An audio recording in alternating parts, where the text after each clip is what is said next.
Hey everyone, Nick Engvall here. Before we get into today's episode, I want to tell you about some of the people that make the sneaker history community and this podcast possible. It's more important than ever to think about who you give your money to when you're buying clothing to go with your kicks. Our friends at Guilty Goods started their brand with a goal of giving back, especially to the communities that make sneaker culture possible.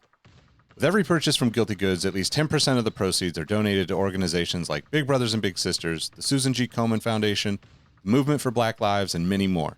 You can save 30% on your order by using the code HISTORY at guiltygoods.us. Again, that's history at guiltygoods.us for 30% off, and you can feel good about your purchase knowing you're supporting a meaningful cause. Sneakers are all about presentation, and if you're like me, displaying your kicks at home or in the office is just as important as when they're on your feet. Sneaker Throne makes sneaker display cases featuring customizable LED lights, drop-side cases to showcase the entire side of the shoe, not just the heel or the toe, the whole shoe.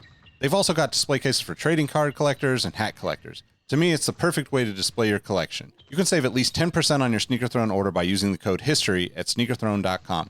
That's history at sneakerthrone.com. If you're a Patreon supporter or a member of our Discord community, you already know about Kicks with V hot sauce and his small batch, locally sourced hot sauce. V has been one of the biggest supporters of sneaker history and the podcast since the early days. He's currently the defending champion in our community trivia nights competition. Kicks with V hot sauce has been a huge hit with the community. You can save 10% on your order by using the code SneakerHistory10 at kickswithvhots.com. That's SneakerHistory10 at kickswithvhots.com. Now, you're probably here because you like sneakers, and if you join the Discord, you know our community is about so much more than that. Whether it's the marathon-like community calls, trivia night debates, the in-person meetups, or just sharing our favorite experiences, we found that although we have such different backgrounds, we all have some unexpected shared passions. Not only does the entire community look out for each other when it comes to releases, we're like a support group for life in general. You can join the Discord community for free by heading to the show notes of this episode. After you're done listening to this episode, tell someone you like their kicks today. You never know how far a simple compliment can take you, and we all know how good it feels to have someone show their appreciation. Now let's get into today's episode. Jordan trying to shake off Starks. Oh, what a move! LeBron James with no regard for human life. Final seconds. Bryant for the win. Iverson against Gill. The crowd on its feet. Allen for the win. To the Sneaker History Podcast. What's up, everybody? Welcome to another episode of the Sneaker History Podcast. You're joining the Three Musketeers on a very fun episode. Myself, Rohit, and Mike. How you two feeling? You know, sleepy, but good. What's your dwarf symptom, Rohit? I'll be dopey based on the audio issues that I had coming into this and also just my general malaise and lack of an appearance on this podcast for about a couple of weeks now. So I'll go with dopey. Are you Doc or are you happy? Because I feel you're happy. I'm happy. I'll be happy. I was trying to think about what their names were, and happy was the only other one I could think of. So sometimes right here. Yeah. No, sometimes you have no other choice but then to be happy. You've got to choose happiness. Let's see. Sneezy, Doc, bashful. I don't think you've ever been bashful in your life. It's one of the things I admire about you. Yeah, grumpy. You guys don't know. Oh, I'm grumpy for sure. That one's regular. On the reg. On the regular. And like when you think you're going to get a pair of Panda Dunks in the morning and you don't get no Panda Dunks. You don't have those yet? Let's start there because we're going to get to rocking and copping. We're going to get to a couple different very fun topics today. But one thing I keep seeing in our fantastic Discord and across the sneaker internet altogether is the collective hate of Panda Dunks. And what's so funny to me about that is so many people, especially when I was in New York or when you see any like con photos, how many people are walking around wearing the exact same rare shoes? There's like 20 dudes were wearing the exact same rare Air Jordans. Oh, Travis Scott 4s. I got this heat on. There's like 20 other guys wearing the exact same fucking shoes. And you paid resale, and you paid crazy money for that. Mm-mm. Every time I see like a preteen, a dad, a mom, a young collector, an older enthusiast, Panda Dunks are for everybody. It's a simple black and white dunk for a reason. That shoe's approachable. Quit the slander. You're not wearing them. Don't wear them. Who cares if you don't like them? But like, don't hate on people. You know what I'm talking about, right? All the videos of like there's like 15 people at like Universal Studios all wearing the same shoes. Like, so what? I guess let them live, I guess. They're happy and you're hateful right now. That's all I know. Hate. If you're happy, hate. No, I was gonna say, if you're happy and you know it, wear some dunks. Panda Dunks. Well played. And to kind of give you a segue, if you will, from a rocking and copping perspective, it's always been a dream of mine to attend one of those cons with the most general of releases, and then I thought about it some more, and I'm like, you know what? I'm just going to wear what I recently copped, which in lieu of a certain holiday, the Father's Day Monarch. That's what I'm going to do. The Air Dad because at the end of the day, what I'm going to get judged by 18 of you wearing the same exact Cactus 4s like Robbie's saying? Yeah, you guys totally get the whole concept of sneaker culture, idiots. Who bought you those, or is that a self-present?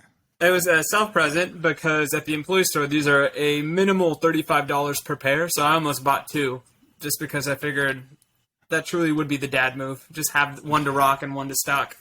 No, man, you gotta have one to rock, one to do housework. You gotta get one beat. You gotta go like just beat the hell out of one. Like cooked monarchs and one clean monarch. Yes. No. I'm still waiting for the Monarch if it ever comes. And as for that's what I copped, what I rocked, because we've been going back to campus recently, although I don't know where that pair is exactly in my room.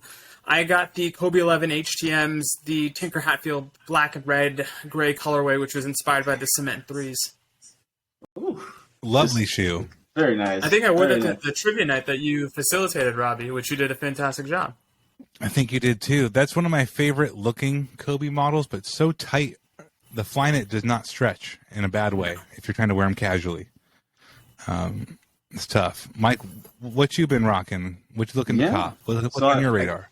I guess the rocking will go first. It kind of, again, plays off the whole panda theme, but although I'm not a fan of Panda Dunks, nothing against them, just not for me.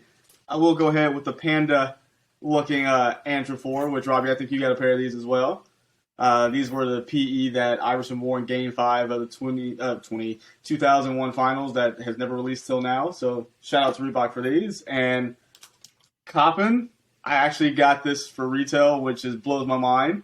Didn't have to go through any hoops. Actually got it, I guess, when it dropped. And that was the Visionaire Jordan 1, which these things are actually really nice. Like they have like a cracked leather effect. They have these like cool like faded black laces, the aged tongues. Super nice shoe. And I just saw it, clicked on it, and got it with no issue. So I think that was probably the best part of the whole thing. Where'd you buy them from? Oneness. One shot, one try. Air Jordan 1 from Oneness. All he needs is one mic. One, right? Just one. Oh, just one. There's levels to that being so good. So, Mike, is it leather on the highlighter portion, or what's the... Yeah, it's all leather. Of course, it has the traditional Chicago color blocking, but replaced the red with a Volt color. But as you read on the tag here, it says, please note natural cracks... Oh, lost it. Natural cracks seen on the upper is due to a random crackle ink application they put on the leather. So all of it's leather. I mean, it's nothing like, the super premium leather, but it is actually decent. Can't complain about it. But it's all cracked, and it's not a super white like that Heritage pair, which that's the reason I didn't buy that one, because it was just too bright. This one's kind of an off-white kind of cream color, but I don't even know if it's going to pick up on the camera, but you see, maybe. You see some crackles all through all of it, which gives me the idea that it's going to probably fade over time and give it kind of more of a worn-in look, which I think is really cool. Just kind of like dull at Volt after a while, give it just a whole different look. That's awesome. I'm intrigued by the fact that Volt can be dull, so please kind of keep the maturation of the shoe on ice, if you will. Start calling that shit Dolt. Dolt. I mean, Dolt. what's Dolt? That's for anybody that missed out on that colorway. They were adult.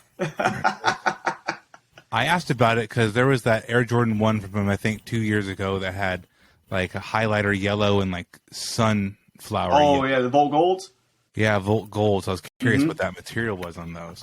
Those are clean. I didn't know those had dropped yet. I think Oneness may have dropped It's those. neighborhood drops, apparently, like the Rebellionaires, where there's nothing on sneakers at this point, if there ever will be. So I guess just be kind of a time frame where Nike gives the basically, hey, you have the capability of deciding when you're going to drop these, because a few days ago, I think Undefeated just dropped them as well, and I think they kind of hung around for a little while as well.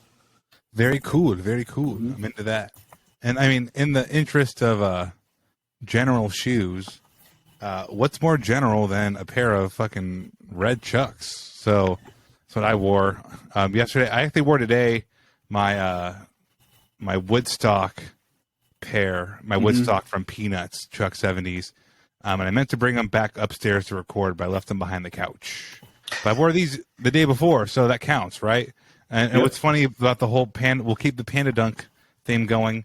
I never see people in this red Chuck 70s. So probably the cheapest option of all those shoes are these. And no one ever wears them. They're incredibly comfortable. They're never going out of style. I wish I had a pair of low-top Chuck 70s. I don't have any lows. I have like 5 pairs of high-top ones, though, and I can't let go. They're great to bike in. I enjoy riding my bike. Ankle protection. They are ankle protection. And I have like a crappy left ankle nowadays, so it feels very good. I dig it. And actually, when it comes to Coppin, Mike mentioned already that Answer 4 Game 5 of the NBA Finals Edition. I got a pair of those too. Very, very cool shoe. I'm actually looking for one that dropped earlier this month, earlier in June. Tyler, the Creator, has been stuck in my head for like a week now. He is heavily featured on my playlist in New York. And of course, that new 21 Savage song that came out, cash in, cash out, cash in, cash out. And then Tyler comes in and it's just like, what do you say? He says purring at, and kitty cat purring. It's just like genius levels, hilarious. Shout out to Jacques Slate for being his teacher in high school. That's a crazy story and random connection. But I bring that up because he had a second, like a 2.0 version of his Golf LaFleur GLF 2.0, as Converse is calling it, dropped earlier in the month. And I'm really into that, man. I like how he keeps releasing shoes that feel like they're for him, right? I mean, they're for his people who like Converse and they like Tyler, but like most of the stuff he does it for himself. And if anyone else likes it, great. And if they don't, kind of like 2 big middle fingers, and he's going to keep doing what he wants to do.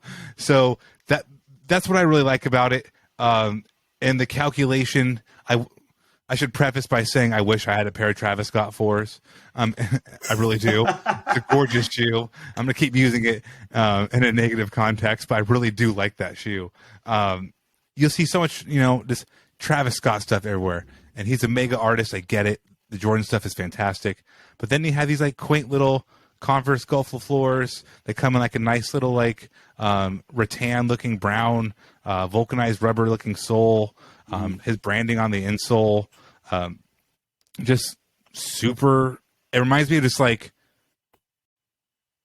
an outfit he'd wear with like a crazy sweater and a pair of blue jeans. I'm just like really simple, and the shoes kind of speak that same design language. You can get a pair now at Converse.com, but just an artist I've been listening to a lot of recently, and has just brought back to his foot game. Like, man, he does not give a crap if these things sell or not, and it's not like a negative thing or like fronting on the shoe. Just he does what he wants to do. That's what's so cool, man. Like, it feels so much less calculated, though it's probably the lack of calculation's probably very calculated, but to make that calculation is calculated nonetheless. He's the kid who just doesn't study for his test and still comes up with 100 every time. That's what it sounds like. It does. I mean, that's one of my biggest myths, I think, of the past 5 years is not buying any of the one-star stuff. Like, I see the right colorways of that shoe, and it haunts me. Like the pink one, particularly. Well, I thought they were good outlets. I was like, I just picked these up at outlet. I was completely, utterly wrong. And now the secondary market knows that people knows they messed up. So, can't even get them. We played ourselves. Playing ourselves, man. Speaking of playing yourselves, I think this next story, one of our few main topics here, I think it's a lot of nothing. I think this whole Adidas Slide 2.0, it's called like an Addy something Slide 2. And yeah, Adilet 22 and the Kanye West slide, the Yeezy slide drama of Kanye pretty much publicly lambasting Adidas, telling the owner to call him or contact him and like straighten this out, going all the way extra about it. I think it's much ado about nothing, because when you look at the two shoes side by side, I was talking with a friend in New York about this particularly, and there's maybe like 2 or 3% in our eyes. We were both talking about it, like a 3% likeness. That shoe is barely the baby of a Yeezy. It's like barely related. I don't see it. I don't see what it's about. Do you two get it? Do you see the similarity? What's your take? No, actually, to be fair, not fair, but to be honest, I like the Adelaide better than the Yeezy Slide. I like that it's based off a topographical map, so you have these different layers that build up the shoe. It almost looks like 3D printing. A lot of people have been equated to something out of Minecraft, which I would have no knowledge of because I don't play that game, but it is what it is. But I don't really see, besides I guess probably the material maybe used. Other than that, I don't see a likeness. But Robbie, just for an argument here, do you have your Wave Runners near you? If not, it's okay. Not close enough for me to stretch Armstrong it. No. Okay, so the argument up? I was going to make was I think this may be a PR play for everybody because this has been sitting on Adidas' website for a hot minute and no one has said anything. Kanye hasn't said anything about this one, or the Ozelia looks like his 700 V3s, all tubulars that have come out before. Seems like kind of a weird time to kind of have an outburst. So one of two things. One, PR stunt. Two, he's trying to get his way out of this contract to move on to something else or go back to Nike or whatever he's trying to do. Nothing's adding up to me for this to be an actual real argument, because if that was the case, this would have been a fight back in 2016. I mean, I look at it this way. We were just talking about Tyler, Creator, whose brand is no calculation. It's safe to say that this version of Kanye West is overly calculated, to say the least.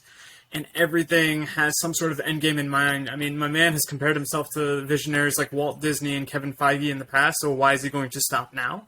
No. That being said, I'm probably the layman of the group. I don't think there's that much of a similarity, but I mean, Kanye is going to Kanye, which at this point is, look, everybody, I'm throwing a tantrum. That being said, okay, no, fair enough. It's one of those things where I keep thinking, like, to your point, Mike, what is there left for him to do at this point? Because he's proven he had the hottest shoe with Nike. He's proven he's had the hottest shoe with Adidas. And I think you're right. Like, he has to now prove to the world that he can do it with his own personally supplies infrastructure. So that's why he's getting out of the contract. But that's wild speculation on my part. Super hot take. Hot news goss. Hot goss. He doesn't wear Adidas anymore. If you guys notice that, he doesn't wear anything that from Yeezy brand when it comes to Adidas. He wears like the Yeezy Balenciaga Gap stuff or any of like maybe some old boots and stuff, but he doesn't wear anything that has been put through the Adidas presence.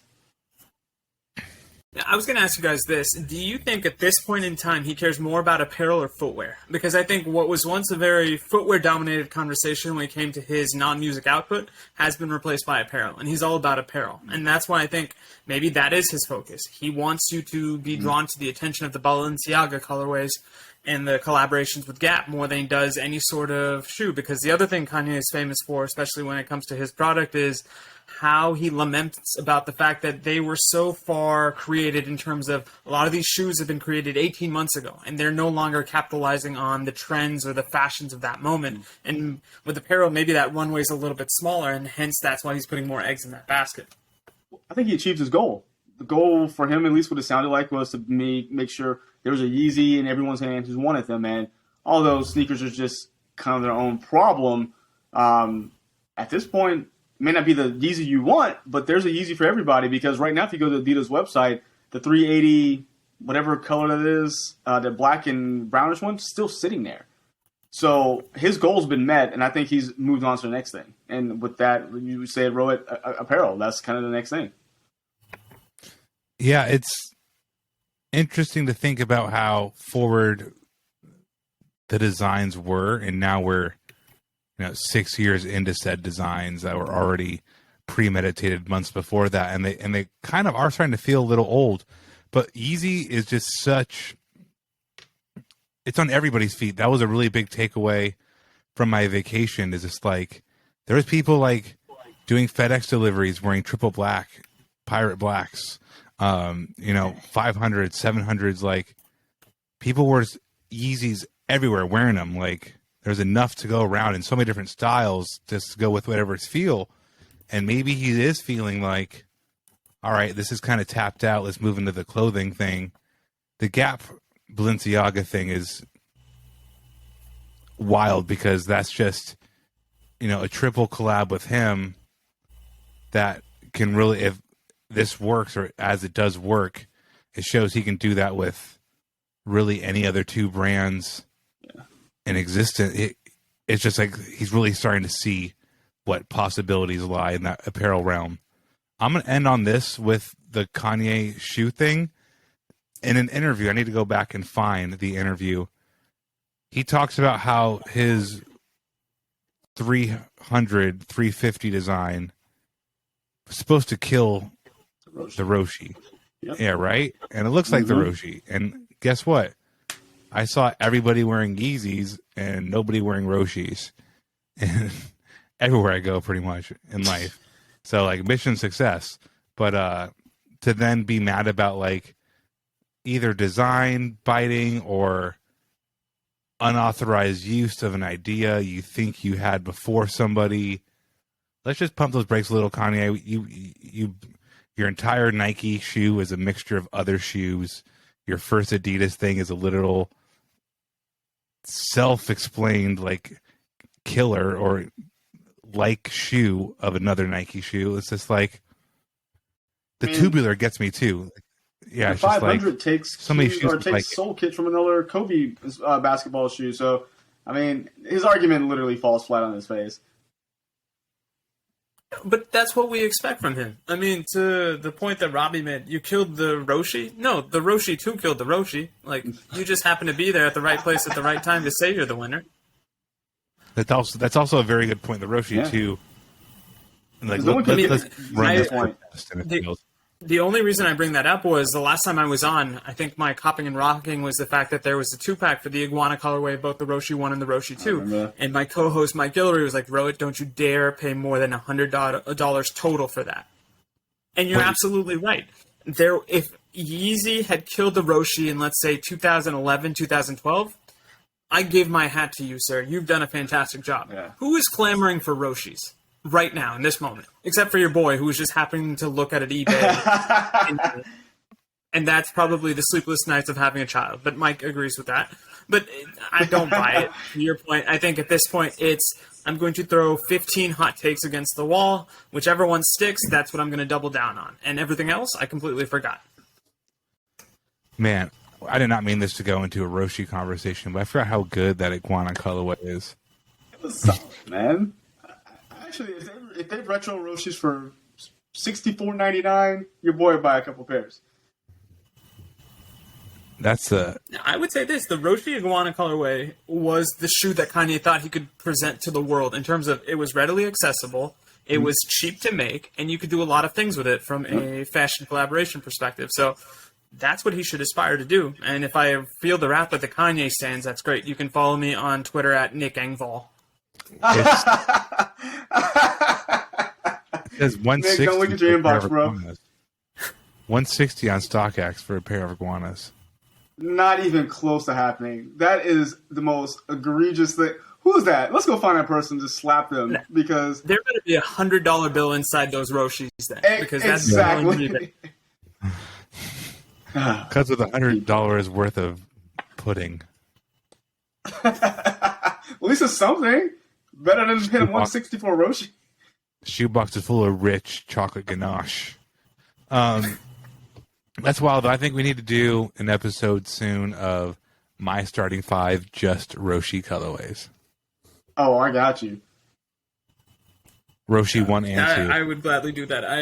I was in Nike Technology when we got the infamous Tinker design of one, so that's probably one of those weird color weird colors that you see in person. You're like, this really feels like it's mailed in. And let me tell you, when I was in the audience as that was happening, it felt mailed in even then.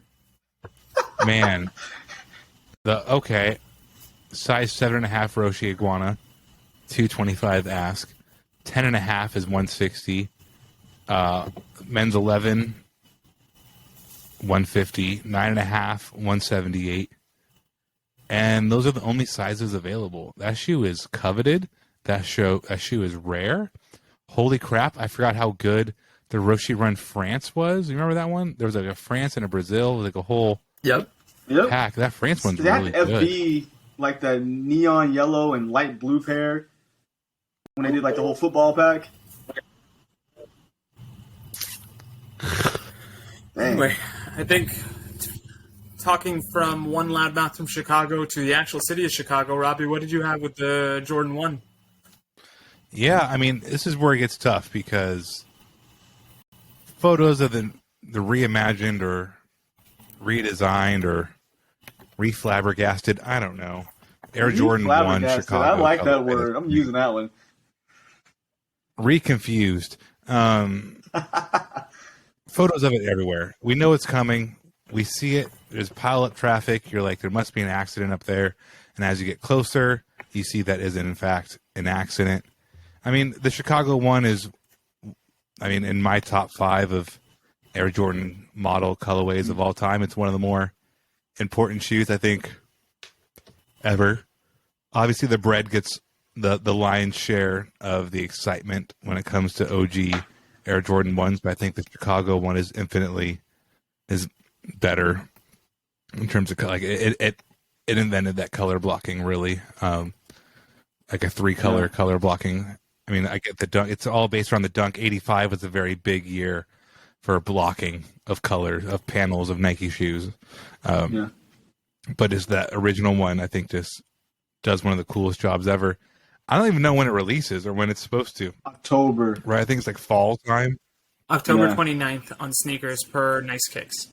Right. Yeah. That's why I'm not even trying to be concerned with a release date in June. But, no, not at this point. But I mean, friends of the podcast. I'm buying them. Yeah, of course. But if you guys want to see pictures and get actual information, friend of the podcast, Mr. Unloved Ones, he is always really good about putting legitimate information out there, and he will. Because he knows things we don't know, of course, because he has contacts we don't have. But he will tell you yes or no to things, like when pictures are out, and he's been pretty adamant that the ones that are out now that we've been seeing are actual product photos of the shoe at this point. And a lot of what people are getting confused, and I've even heard it on, I think I was listening to the Complex Sneaker podcast. They even got it wrong where a lot of people are calling it the reimagined 85, but according to Kenneth, he was saying that no, this is a reimagined pack. They're doing a whole reimagined theme where it started with the bread, the patent breads, going to these these really used or vintage looking the Chicago's, and it's going to have a couple more from there. But a year or two down the line, or a couple years down the line, we're going to get an actual 85 high supposedly. So these are two different shoes, and people are getting them confused. But I mean, I like the Chicago. I mean, it reutilizes the Nigel Sylvester midsole in the sole kit. If you look at it, same sole kit, utilize that same crack pattern I showed on the Visionaires, and it's cool. I'm gonna try to get a pair, but I'm not holding my breath on it, you know.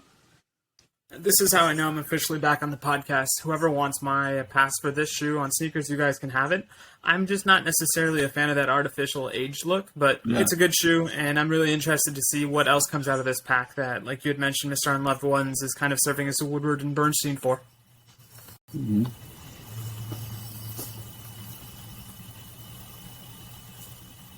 He knows exactly what he's talking about, but I mean, it's still just too early. Like, talk to me. Too many other things between now and then.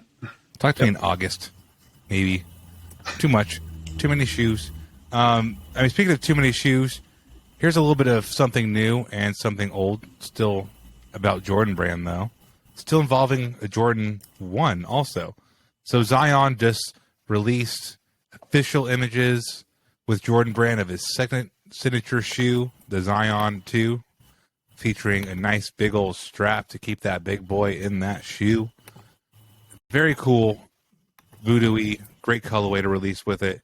But what really got my eye, and I'm sure a lot of other collectors' eyes, is this Air Jordan 1 Voodoo he has releasing alongside the Zion 2. I think the shoe looks crazy. I mean, obviously the logoing, the decal on the heel, super cool. But just, it's a legitimately fresh looking colorway. I have not seen a shoe with that combination. I mean, really in those materials either. I don't think ever on a Jordan 1. And that's what got me really excited. It's hard to find brand new looks that really get me like, damn, that's super cool. And these Jordan 1 lows got me thinking that way too. And the Zion 2 is great also. The second signature model, I think, looks better than the first. Probably can perform very well. But that Jordan 1 low is a banger. Yeah. No, I mean, and I'm reading the... Yeah, go ahead, Mike. No, go for it. I was just going to say, to your point, I got intrigued by the pictures you had posted, Robbie, and to say that it's got hemp, canvas, and suede materials, that's something I would expect from a Nike SB, not necessarily a Jordan. So, yeah, I'm amped about this. I think it looks fantastic, and I'm all for a shoe that not only makes this man look stylish off the court, but if the Zion 2 can keep this guy on the court, I think it's a win-win for us as basketball fans as well. Yeah, and that's kind of what I was going to go with that, talking about being on the court, off the court. I mean, of course, Jordan 1s already have garnered their own attention, but I'm more excited about that because I feel like I'm never going to see this guy play basketball ever again just because it's been so long. So, I mean, I don't want to Greg Oldham. I mean, look, man, I hope those straps on the shoe keep him away from the gumbo in New Orleans. So, sir, come on. If there's a thing to binge on in New Orleans, it's those beignets from Cafe Du Monde. But those two, they need to have a no Zion sign all up and down Bourbon Street. Like, sir, you cannot eat until you go through a whole season. You eat vegetables somewhere. No. But I mean, the thing I kind of get struck by is the fact that we're tying a colorway to this concept of voodoo because, to Mike's point, there have been some injury-related problems. So I'm hoping that Nike's employment of this reverse jinx works out in our benefit because, yeah, we want to see this guy catch oops. We want to see this guy become the spiritual successor to a young Charles Barkley that we all know that he's capable of. And he's not fat. He is thick. And if you think he is fat, you're thick as well, but in a different kind of way. Robbie, take us before I continue to ramble. Yeah, no. I mean, I typically don't like not weird, but it's abnormal stitching on my Jordans. Like, I like structurally, for the most part, the shoe to still be the shoe and it's maybe play with the materials, play with, the tag. The tag on this Voodoo Low is flipped upside down, which is very cool. Very common nowadays, actually. But just like, normally the stitching does not talk to me. The stitching on the main swoosh looks good. On the front quarter panel looks good. There's a reverse swoosh on the toe box, a reverse mini swoosh. I think that's also very nice. And the Zion 2, just before we completely leave, there's elements of the Jordan 6 in there. I'm picking up a lot of... Oh, there's this Team Jordan from like 2007. I need to go find the name of it. It has some elements of that in a good way. It looks like a really good shoe. More press photos will be coming out here, but it's, for my money, I think that Zion 2 is looking pretty good. Pretty good. Pretty good. Pretty good. I kind of wish that they would have held off on the Naruto colorway until the Zion 2s because I feel like that was just kind of a flash in the pan and like it came and went and no one really talked about those. I mean, we did, but I don't know. But that's also playing into the love of one of our co-hosts' love of Naruto, and like Robbie killed that soliloquy to it. My sneaker guys, is it wrong of me to think that this also has a little bit of that Bo Jackson trainer feel to it, especially with the strap-on from the Zion 2? Yeah, I can see that. There's some of that in there. I can see that. Yeah, because in another regard, I could see, Zion become Bo for this new generation in terms of the fact that this man's athleticism is the stuff of legends, and it's one of those things, as we tell future generations about it, I think people wouldn't necessarily believe us unless there's footage there. So once again, basketball gods, please keep this kid healthy, because we want to see him capitalize on his potential. I beg you. Please. Speaking of potential, let's go ahead and end on this last shoe. I think it has the most potential for a Supreme release and a couple shoes. The Dunks didn't speak to me. A lot of these recent Supreme shoes have not spoken to me. But this new crop of Nike Shocks, I believe in 4 different colorways, got me feeling some kind of way. They have the Shock Ride 2. Ride 2 is the model. And pretty simple, white, green, black, or red. But where I think it's really cool, and I can't be the only person here, they chose to put the Supreme branding on the actual Shocks itself, which is incredibly fucking cool. And why I think that's extra cool is, can you imagine, like, this the factory at Nike, I mean, in Taiwan or wherever it is just printing Supreme on the little Shocks? It's such a funny, like, mental image to me. I don't know why, but it's like that step of the process. If you can't beat him, join him, is how I look at it. The only issue I have, and maybe this is me being a bit of a traditionalist, I wish the Supreme Shock pillars were red on all the colorways, because there's just something about the iconic red and white. I can see that. I hate Nike Shocks with a passion, so this means absolutely nothing to me in any way or form. They need to have a ride to the trash can. That's what they need to do. I mean, if either one of you, I mean, Supreme is just so hard. I don't care how bots are so good at hitting on Supreme. Like, I have all the alerts on Earth, and I still never get there in time. These are fire. So, Mike, if you don't like, did you go while you were there? I mean, I walked past it. I didn't need, so I shop enough. I have what you call a problem. So when I'm on vacation, I typically don't buy really anything for myself. Like, I came with a suitcase and a half full of fucking fresh clothing I just bought. I don't need to buy any more when I'm there. But Mike, so if you don't like Shocks, which one of these 4, if you had to wear one, is your favorite colorway? Isn't there like was there like an olive green color? There's an olive green with a Bolt swoosh. That'd be it. I'm a sucker again for the olive green. You mix the Bolt swoosh in it. That reminds me of some old Air Max 2011, one of those colorways they had back in the day. What about you, Rohit? Which one do you like of the 4? Now, if Mike took the olive one off the board, as much as I like the all red, I'll go with the traditional white and red. I think it gives me Supreme 98 or Air Max 98 Supreme vibes, so I'll go with that because I have a pair of those shoes. So if I were able to hit on one of these, I'd want to complete the set in a sense. Nice. Man, you two chose my favorite, then my second favorite. The red would have to be my third. If I had the third pick and it's red or black, going with that red. I really want these now. Fuck. I wish I didn't even really care that much. I mean, when I was looking at them for so long, like, those are really Listeners, clean. Please help Robbie achieve this goal. He doesn't ask for much. Yeah, I mean, I got what you call a problem, so I really don't need these, but look, they if look you get good. him in his size, I'm sure he'll have something to trade you as well. And this man has what they call just a heat locker in his nice California closet that he has plenty of things collecting dust that are still DS he would gladly trade you for. I call it the hurt locker. There's There's a lot of grenades in there too. A lot of not that cool. See, now all I can think of is Danielle in the Hurt Locker suit just carefully walking to the closet, and you're like, Danielle, give me some Jordan 1s, and she's slowly but surely opening the door. No, not this one. Waddling in, taking it out. He's like one of those little grab hand things that you have when you're a kid. She's trying to grab the one. So, I mean, here's a parting thought for our listeners, and I want our listeners and maybe both of you to think about this too. It's like, all right, I want these Supreme Shocks. That's nothing new. These Ride 2s look very good. But I really, really want the Air Max 98 Gundam, and I keep not buying them. I tell Mike this all the time too.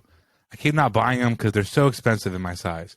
But if I just like put together all the little prices of these little shoes I buy, I could have bought a pair of Gundam 98s forever. And like I always think that like, man, just go buy a pair of Gundam 98s instead of like buying these shocks tomorrow.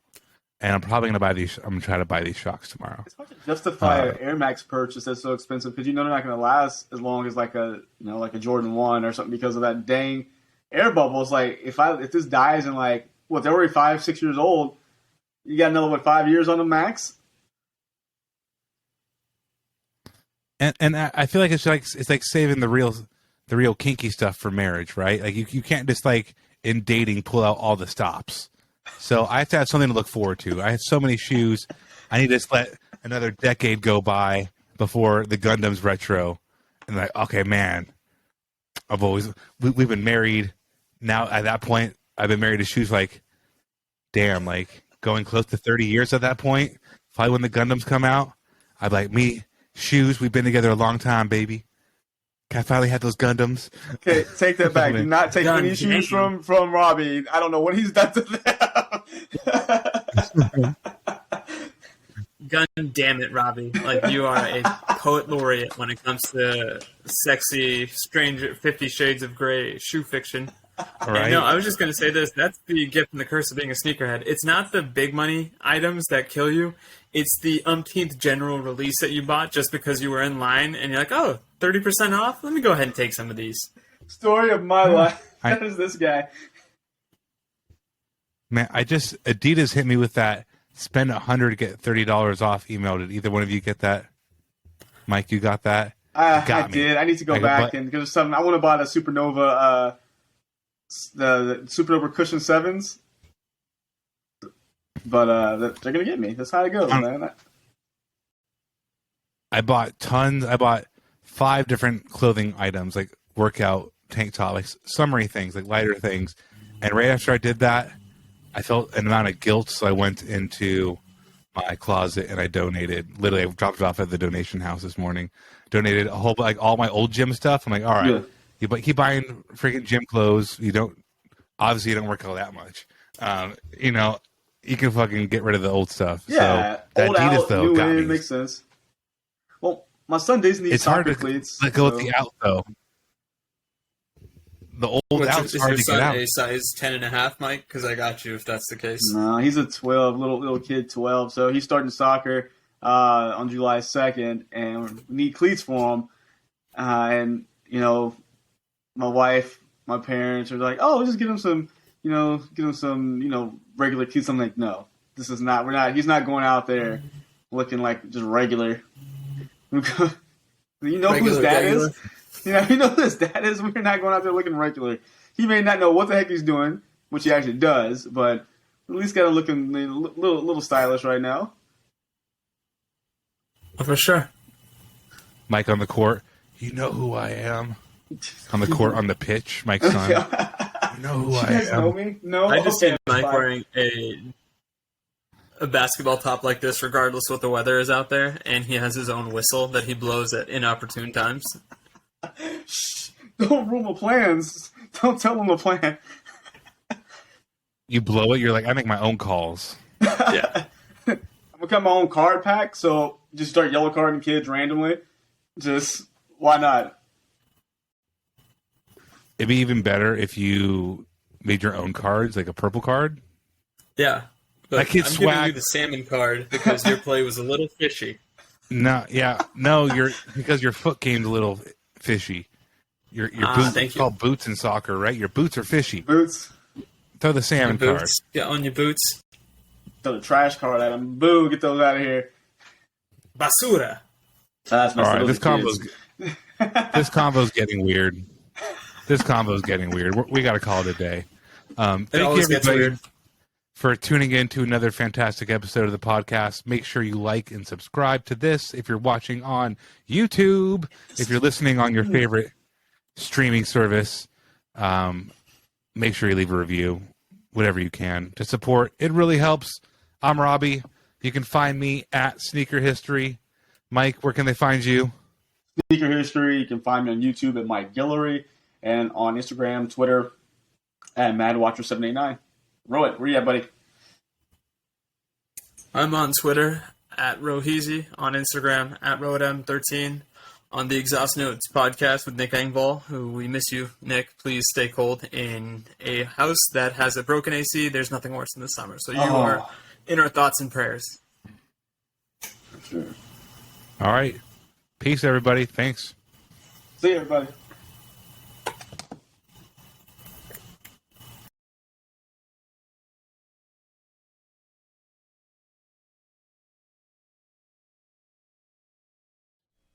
Hey everyone, this is Nick again. Before you take off, do us a solid and head over to Apple Podcasts to leave us a review. Give us a rating on Spotify and Amazon Music, and make sure you're subscribed to our YouTube channel because we have even more video content coming soon. Speaking of new content, we have an amazing community of sneaker enthusiasts that hang out in our Sneaker History Discord on a daily basis. While sneakers is a connection point that brought us all together, we've all discovered countless shared passions that we have in common with each other. We recently launched a couple of new podcasts directly from our community.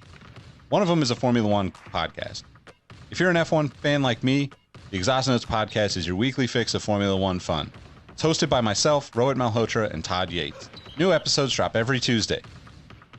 I've been wearing fitted hats for years and collecting my favorite teams since I was a little leaguer. It has been awesome to see so many new fans getting into fitteds in recent years. Crown and Stitch is our new talk show about fitted hats with Dexter, Keith, and myself, where we talk about fitted hats, snapbacks, throw in some obscure hats because we all kind of like some funky stuff once in a while, don't we? Copping, collecting, and so much more. New episodes drop every Wednesday. Hit the links in the show notes for this episode to give our new shows a listen, and be on the lookout for more new podcasts dropping soon. Last but not least, tell someone you like their kicks today. You never know how far a simple compliment can take you, and we all know how good it feels to have someone show their appreciation. Thank you all for the support, and we'll catch you on the next episode. Peace.